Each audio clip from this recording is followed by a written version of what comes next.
Hello guys, இன்றைக்கி என்ன பார்க்க போகிறேன்னா, நான் வந்து ஊட்டியில் வாங்கின சில ப்ராடக்ட்ஸ் தான் பார்க்க போகிறோம். ஃபர்ஸ்ட் ஹேர் ஆயில், செகண்ட் வந்து ஆனியன் சீரம். இது வந்து 380 ருபீஸ்க்கு வந்து வாங்கினேன்.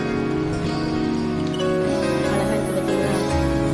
அதுக்கப்புறம் வந்து கோகோனட் மில்க் காமிக்கிறது. அதை தெரிஞ்ச ப்ரௌன் கலரில் அழகான ஸ்மெல், ஆனியன் ஸ்மெல்லோட இருந்து அழகாக இருக்குது.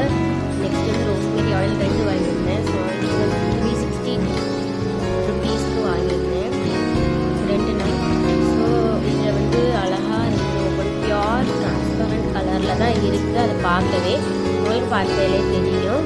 ஸோ அது வந்து ரொம்ப ரேர்னால 2 வாங்கிட்டேன். ஸோ நெக்ஸ்ட் வந்து இதெல்லாமே நைல்கிரி ப்ராடக்ட் தான், இந்த ஆயிலை தவிர.